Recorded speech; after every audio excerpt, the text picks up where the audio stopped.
Chinese. It's the Chinese.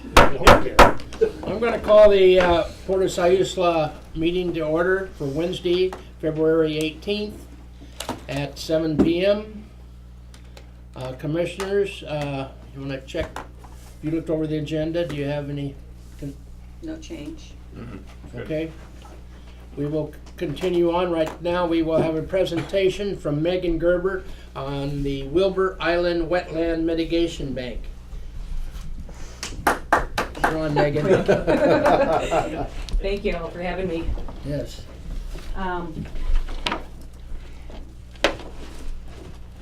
Commissioners, most of the folks here probably know Don Wilbur. He's been grown up in the Deadwood area on Lake Creek for all his life, and Johnette Roan has been around for many, many years. And many of you probably also know Sally Owens, new Sally Owens, who whose picture is in the corner. We dedicated this room to her a couple of years ago. Don and Sally were both on the port board for many years, of course. So, let me get my, there we go. Some of you surely know more about the wetland mitigation banking than I do. Can everybody see that okay? Yeah. Okay. I've only been doing it for a couple of years, but I'll do my best to give an overview. If anybody has any questions, please don't hesitate to ask at the end. Our location is not too far from here, about an hour, mile and a half upriver. So you can see the Port of Siuslaw in blue, and the yellow is the Wilbur Island property. The black line running right through the middle of it is the railroad trestle. And there's another picture of it. You probably are real familiar with that view. So a wetland mitigation bank, you probably know, is for when a developer has a property that has wetlands on it and they would like to do a project that will impact the wetlands, but the national goal is no net loss of wetlands, and therefore if you take it away here, you have to create it there. And the Corps and DSL require a removal fill permit, which will require them to, if possible, reduce their wetland impacts. If they're not able to do that, then they'll mitigate on site where possible. If that's not possible, then they might buy credits from a mitigation bank like us. And if none of those are possible, there is an in lieu fee arrangement possible set up through the DSL. So our service area, you can see, is the entire Siuslaw watershed, but it also includes north to the Alsea River up by Walport and south to the Umpqua River at Reedsport. We may be authorized by special request to sell credits for other impacts in other areas as well. This is an aerial of the property. It's about 300 acres, and it is almost an island. It's actually a peninsula, and some of you have been out there. The western half from the railroad, from the railroad to the west is a totally natural 150 acres that has never been impacted except for right up at the northern shore. From the railroad trestle to the east is a different story, though. It has been historically used for pastures, and the east side is also 150 acres. And originally it was used by the Indians for hunting grounds and so forth. But in about the 40s, these areas were diked and drained and used for pasture land. So what it ended up looking like was more like that. You'll see that this is a very linear drainage channel and pretty much of a monoculture all around it. So this is a good looking field for cows, but not so great for fish. Around 2000 is when we started our project and started the process to return it to the original condition. Now, ours was the first estuarine, meaning tidally influenced mitigation bank in the state of Oregon, and so Don and Sally and a whole lot of people that were involved in this project actually helped write the rules for the state of Oregon in the estuarine mitigation banking system. Historically, this property had all wetlands all the way on both east and west side. There appears to have been something, probably an old mill site right there. There was also a farmhouse at the close to the railroad trestle, and everything wetlands to the south of that. In the 1940s, the whole eastern end was diked and drained, and you can see these white lines are dikes, and to the side of them are the borrow channels, meaning they dug dirt out to create a dike and left a channel behind, and so the tides were blocked from getting into those areas, and they drained it and used it for pasture land and hay. And when Don bought it, that was still the use there. So you'll see, at the time, there were still some remnants of the farm there. So the plan to become a wetland mitigation bank was to remove the tide gates and flatten out the dikes and fill the borrow channels and re-meander the pilot channels to make them more fish friendly. Of course, manage noxious weeds and protect the neighbors that we had on both ends. We had the Fithian home site to the east and the railroad trestle to the west. This is actually one of our working diagrams that shows some of the work areas. The red was where the dikes were being shaved down. The black along here in several places are where the dikes were breached in order to allow the more thorough inundation from the tides. And how do you do that? You just gather up a few toys and get busy. Don can surely tell you the difficulty of working with heavy equipment on soft soil that gets inundated by tides twice a day. And you can talk to him more about that at the end if you'd like. So you start a building project, and here they come, the alphabet soup. We had the Army Corps of Engineers and DSL are the main regulatory agencies that we work with, but also U.S. Fish and Wildlife, Oregon Department of Fish and Wildlife, Oregon DEQ, National Marine Fisheries, EPA, archaeologists, and so forth and so on. We had 14 different agencies involved in developing this project. Not just the requirements and policies, but also planning and development and site inspections. And here is one of the site inspections from about a year and a half ago. And that's not even all the people that were there physically for that day. So we have a contract with them, just a little thing. And according to this contract, we developed the mitigation bank and are able to sell credits to developers. So you can see the current status. Instead of a monoculture, we have a lot more happy variety of the native plants. The wetlands, tidal channels are more meandering, and the native birds and fish have returned a lot more. We have completed the construction, and we perform annual monitoring. Forgive me, I think I jumped ahead a little bit. So our current status is that we have completed the construction. We perform annual monitoring, particularly watching for native species and making sure that the weeds aren't taking over, watching for erosion and intrusions and so forth. The saltwater has nearly totally killed off the invasive hay grass that was there, the reed canary grass, and the native sedges and rushes have replaced it very well with some open mud flats. So the fish, raptors, migratory birds, one of the recent surveys actually observed ospreys, tons of ducks and geese, martins, herons, bittern, eagles, also deer, elk, coyote, beaver, otter, mink. So of course it's very important to the coastal coho salmon, which Ron can tell us all about. And of course the public benefits. It has a lot of potential for opportunities for public to benefit from this land. So many of you probably also know about the Siuslaw Water Trail.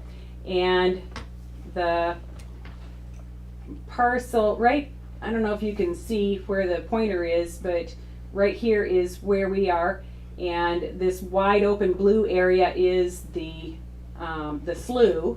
So the very next property here is Cox Island, owned by the Nature Conservancy, and this area right here, next to that big black diagram, is the Wilbur Island Mitigation Bank property, and just beyond it is the Waite Ranch property. So once the river completes its natural flows, everybody, including the agencies, fully expect that the river will cut through on the eastern bank of the island and complete the water trail all the way on the back, creating a complete island out of our property. So wanted to just share a quick story about that the richness of that property there. John Scott was one of our commissioners here as well, and he told us a few years ago that he was kayaking on the back of Wilbur Island, and the herring were spawning back there, and he was watching the eagles and the ospreys and the crows and the herons all feeding off of the herring that were spawning back there. So I thought you'd be also interested in some of the projects, the kinds of projects that we have mitigation for.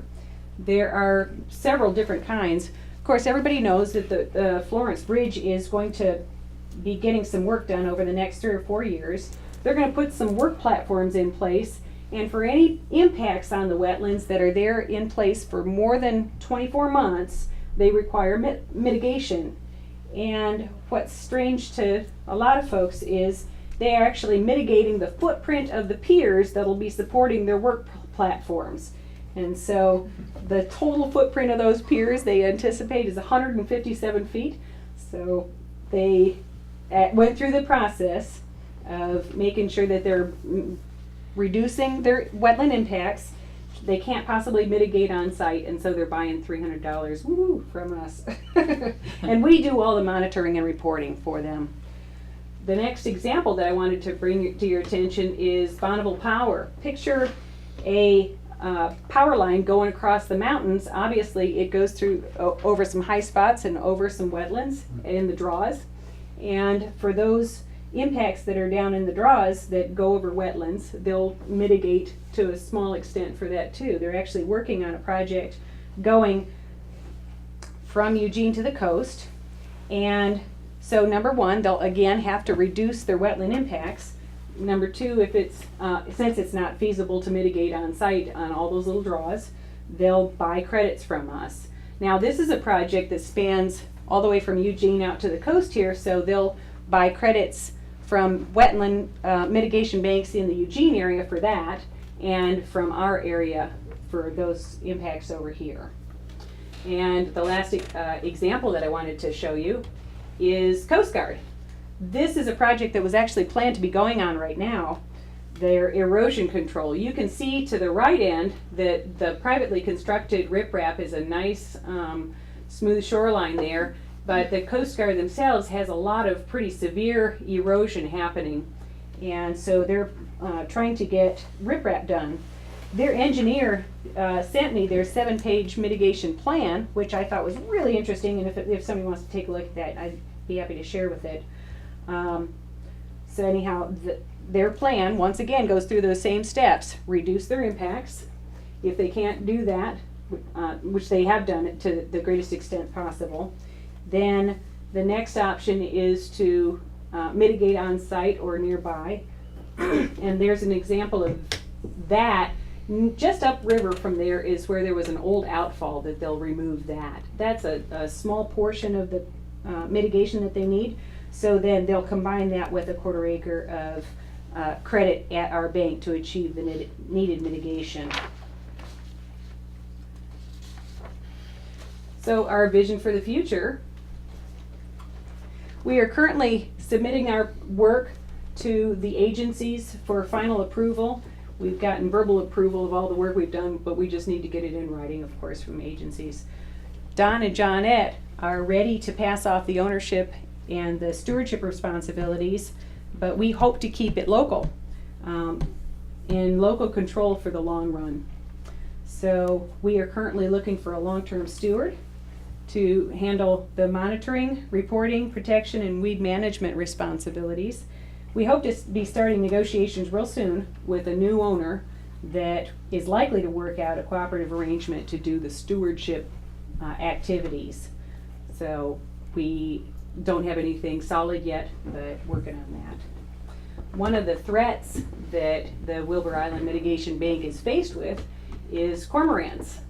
Some of you may have seen this site across from the Sayusla Marina, where hundreds of cormorant pairs were nesting in those old growth spruce over there, and you can hear the noise. It's astonishing, really, from the Sayusla Marina. And clearly, no marbled murrelets are going to be putting up with that junk. But their poop is actually killing the trees. They're eating the salmon, the salmonids, in huge numbers. And what's interesting is on the Columbia, they actually have just approved reducing the cormorant population by more than 50%. So they're going to be actually both shooting and oiling eggs and hazing, meaning trying to scare them off and so forth, and then actually changing their nest site, which was on a artificially created reef anyhow. So they're going to be reducing the cormorant population up there, both lethal and non-lethal methods. And we have approached the Corps of Engineer about our cormorants as well, but hopefully they'll do something someday. So that's the end of my presentation. Does anyone have any questions or comments? Who are you with? Don Wilbur is right between you and I and owns the property. It's a privately owned. So you're working for him? Absolutely, yeah. The Don Wilbur Limited Partnership started developing this property in the year 2000. Thank you. Any other questions? Megan, do you suppose that by this happening and the osprey coming back, there are some that are just on the hill by me off of Munsell Lake Road that the first time I've heard them in quite a few years, and there's a pair there now? Wonderful. Yes, it is. You know, there's so much about this stuff that I don't know, Nancy. Anybody else have any comments to that question? Because, you know, surely the improved habitat is going to impact the native species around here, but I'm not the person qualified to Yeah, speak because to that. several years ago, we had possibly more than one nesting pair, and they've been gone for years because of all the houses that are up there. But yesterday, we heard them. Right on. Am I what I gathered from what your statement was that the property is in limbo, it's possibly being sold, and the new owner is looking for someone to take over the stewardship of it? We have had really preliminary conversations with one party that is local and does have an interest in ownership. They certainly, we're far from actual negotiations yet, but they have mentioned that they would approach one of the conservation groups to do the actual monitoring and reporting and weed management activities. So that would be wonderful because it would keep the property in local control. So. I'm going to jump in here. I'd like to thank you folks for giving us the time. Basically what I'm looking for is in 10 years there won't be any old growth spruce over there at all if we don't do something about it. I don't believe in poison, but we need action, and the port, the DSL, just takes too much time. You can see the trees that are dying over there now, and all of them will be dead in probably 10 years. These are all about 4 and 5 foot old growth spruce. We do need help on that. I think that's why we're looking for the port, see if we can get any. About the only way that I know to do is physically shoot them, and that's not good, but I don't believe in poison. You're gonna kill all the little animals there. we do need some help. All we get is lip service from the Corps and the DSL. Well, they allowed STEP to haze them out here 2 years ago, and it was just a waste of gasoline. I mean, the cormorants would beat you back to the, I mean, they were just running up and down the river making the STEP guys look silly, and had no impact on the cormorant population whatsoever. And, you know, if you look at Bolin Island, it's almost completely dead from the cormorants. Over here, again, and that's not even talking about the number of small salmon that they eat and the destruction that they do to this estuary. It's Well, the mitigation bank is basically working. It's working well, and now the cormorants are taking over. right, and they will. Yeah. Thank you. Thank you. Thank you, Don. Thank you very much. Thank you, Megan. Take that to Washington next week. Get her done, Bob. Yeah. Thank you. Shall I unplug this? Yes. Thank you very Yeah. much, all. Thank you. Thank you. Dina, what's your phone number at the office? 3426. Got you. I can't get it to open. You get your phone book? I can't use my cell phone. Yeah, Terry. okay. I Oh, figure wait. what he was wanting. There, I got it. Okay, we're gonna continue on with the meeting. Commissioners, we need approval of the minutes. I presume you've all read the minutes. Will we approve? Do I hear a second? I'll second. It is, motion has been made to approve the minutes of the meeting of January 21st. All in favor? Aye. Aye. Opposed? Same sign? I think I need to abstain because I wasn't present. This is for today's minutes. For last You were here last month. Or last? January 21st. Yeah, I January, was here. January 21st, yeah. no, Okay. that- Okay, That's the one I was. all right, it's done. At this time, it is time for remarks from the citizens. Is anybody signed in to give us a talk? There is one person, and Ann Wilson. Would you like to step forward? Ann Wilson, would you like to enter the room? Are you Ann Wilson? I am. You are There you go. perfect timing. Yeah, timing. Please, You're on. your time to speak. Oh, is it my time to speak? Yes, it is. What are we speaking about? You wish to speak about the Mapleton property. Yeah. That's you, right? That's me. I'm owner of Frank's Restaurant and Lounge in Mapleton, and the port does us a good business by being there. We get a lot of not transients. We get a lot of people that come through that tie their boats up there. They come in and they visit the town and use the bathroom.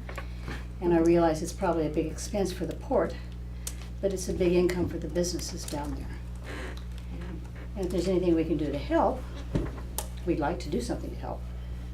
But you just have to let us know what we need to do. And that's about it. Okay. Okay, thank you, Ann. We'll Thank be you, Ann. discussing that later in our meeting. Okay, good. We appreciate your comments. Okay, I guess it's time for the financials. Chance to read the financials? Do I hear a motion?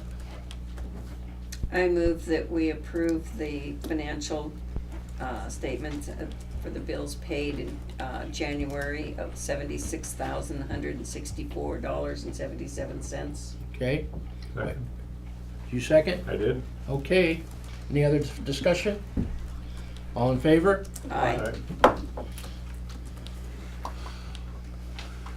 Passed unanimously. Okay, at this time, we are going to discuss the future of the Mapleton property. I charged the commissioners to try and talk to someone that they knew in Mapleton about this property.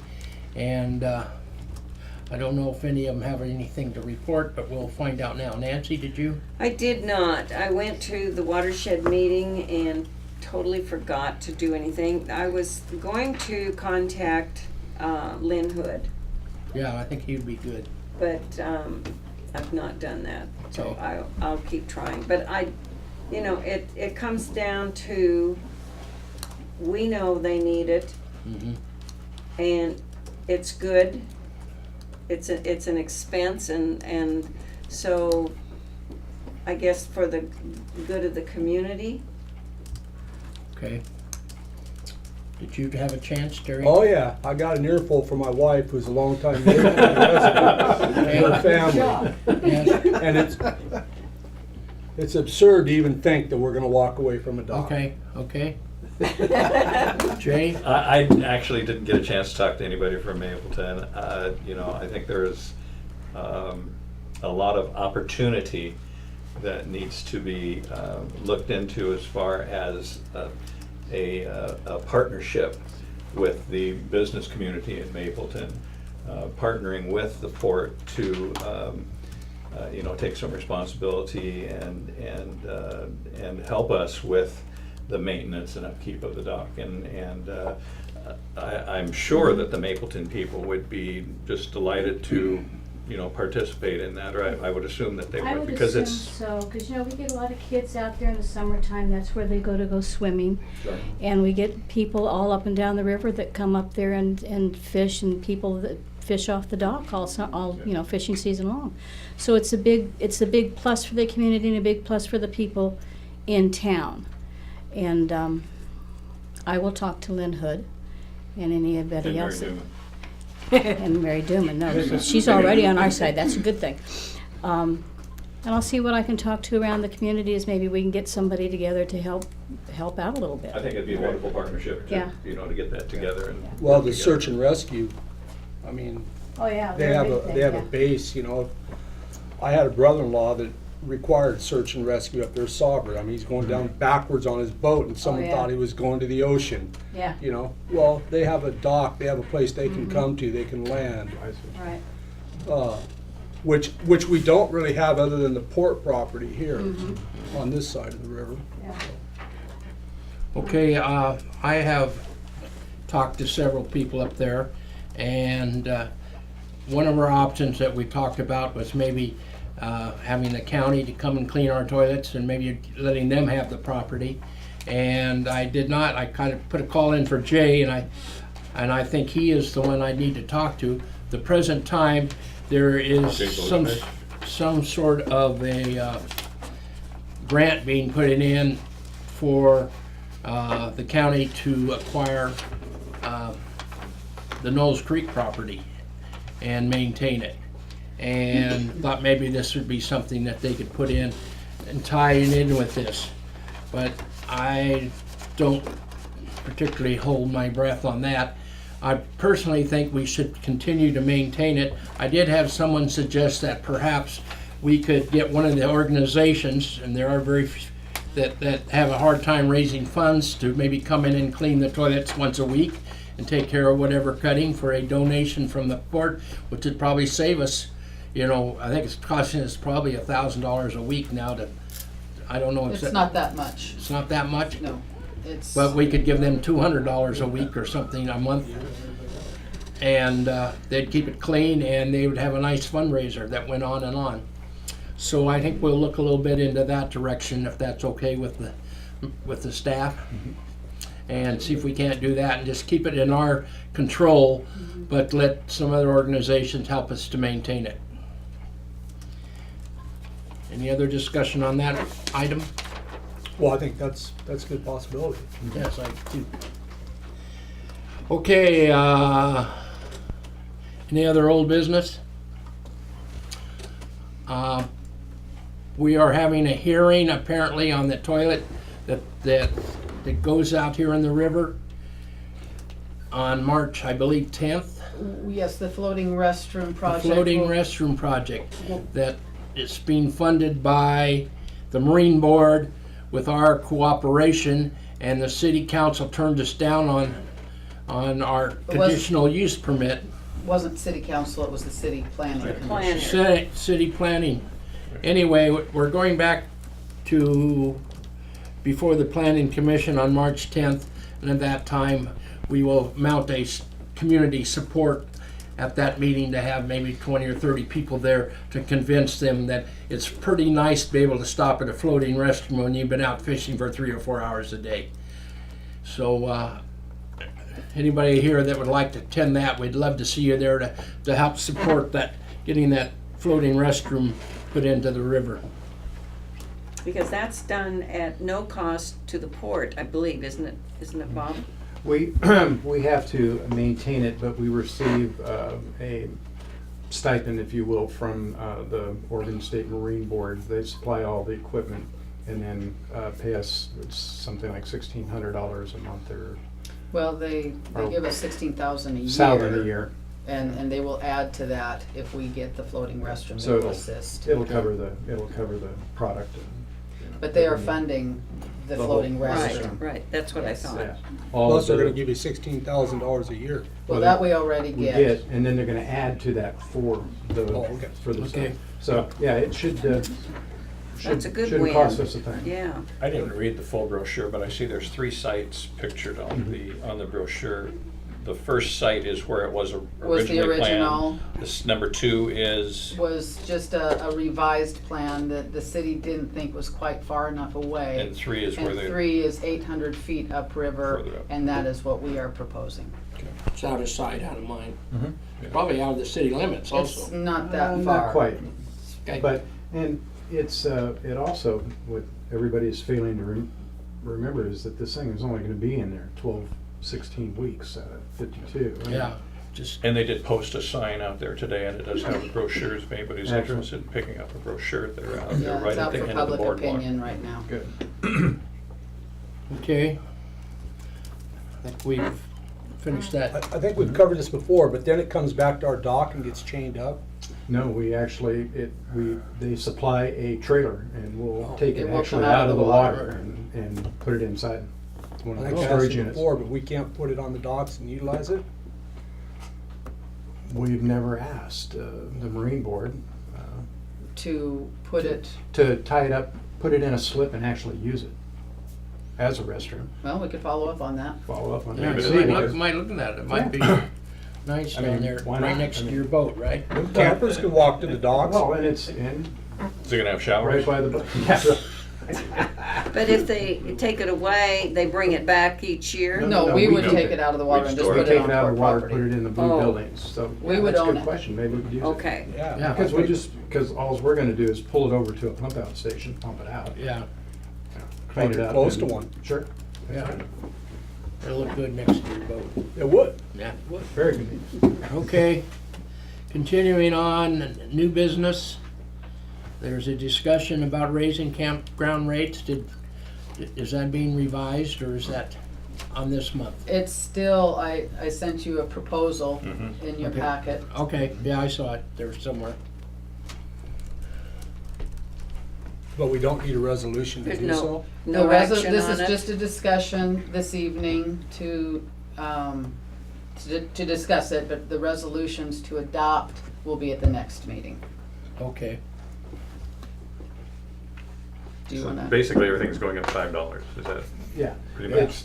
it's been 4 years now since we've done anything with them. I believe that's. Yeah, I think when we looked it up, it was 4 years since it's been raised. We're still, for campgrounds of our, that offer what we offer, we're still lowest in the area.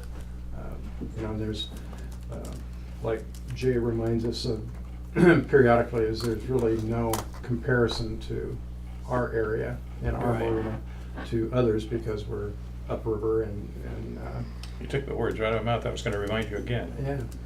Have we ever checked with the Coho Marina in Reedsport, see what they charge? Coho Marina in where? Reedsport? Reedsport, oh yeah, we do all of them, the Salmon Harbor, Winchester, Paul and Terry send us stuff all the time, so. So it's really, I think it's time, the maintenance is starting to go up, our electrical is getting old and we need to upgrade, there's several things we need to do, so I don't think it's outrageous and, or out of line.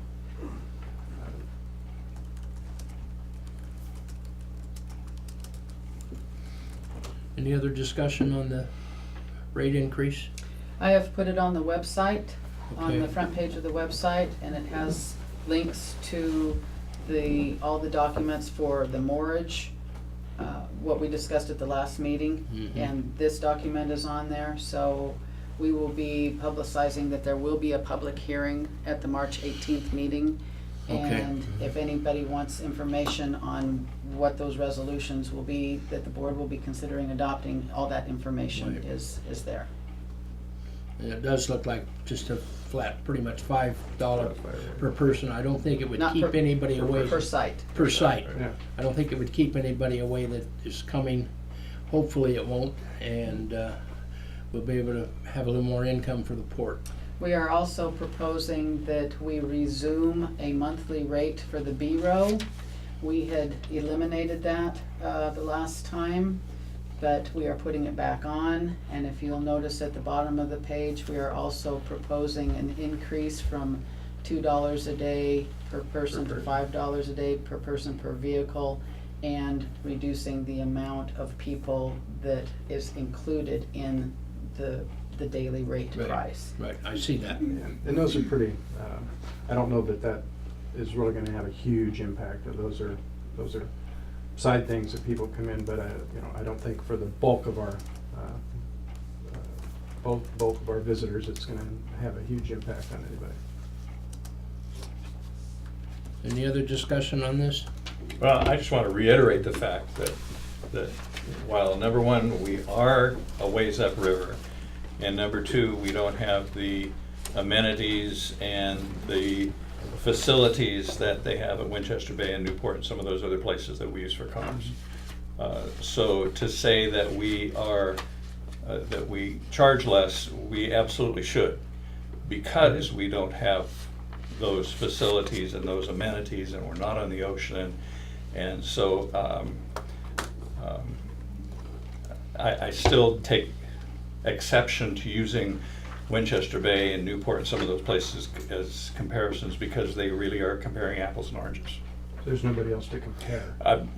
Coho Marina is a good, That's what I mean. yeah, but I mean, Yeah.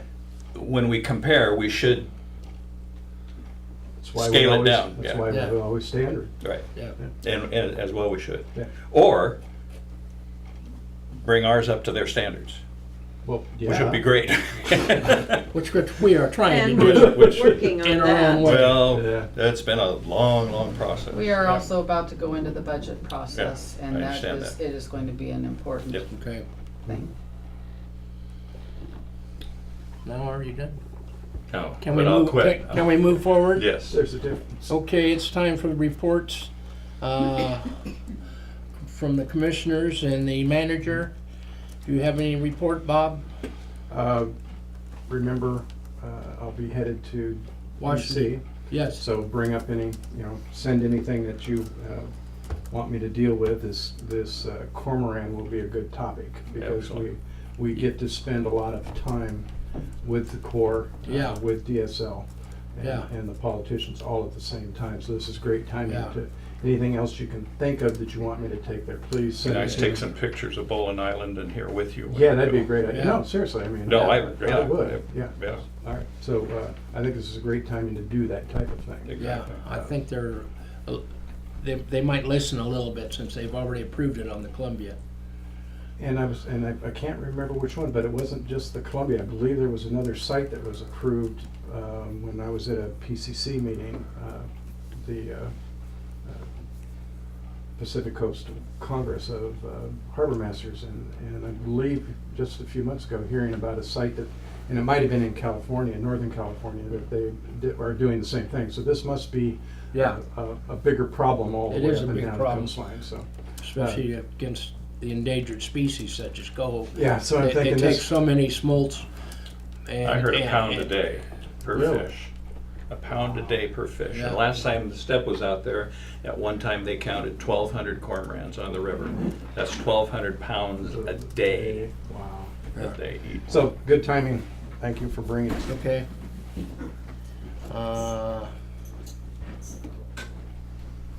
Nancy, you I have anything? nothing particular to report. Okay. I did go to the watershed meeting, Okay. Good, and there'll be another one next week. It's in Mapleton. okay. Jay, I'm good. you're over here. I'm Yeah. right here. Do you have anything? No, I'm fine, thank you. Terry? Terry, I did give you a note, an agenda. That piece of paper is for the OCZMA meeting Okay. next week. I went to the SDAO conference in Eugene. I took several of the classes. One was on conducting a meeting, and I don't know if I've done any better tonight than I did before, but it was interesting, and I did pick up a few pointers on some things that I probably need to work on. And I went to several other classes, and it was good. We had a meeting of the port caucuses of all the ports in the state of Oregon, and heard what they're doing, and was able to tell them what we were doing, and tell him how we are getting all the money for the dredging, and they're trying to put together deals that don't work in the back room for their dredging. But anyway, our best thing we do is go back to Washington D.C. and actually talk to our senators and our representatives in person, and that helps us get the funding we need for our dredging. Hopefully this will continue on, and hopefully someday we'll be able to repair our jetties for the tune of $250 million because of it. And I think that's all I have to report. So if we have no other further discussions, I'm going to close the meeting at 7:40.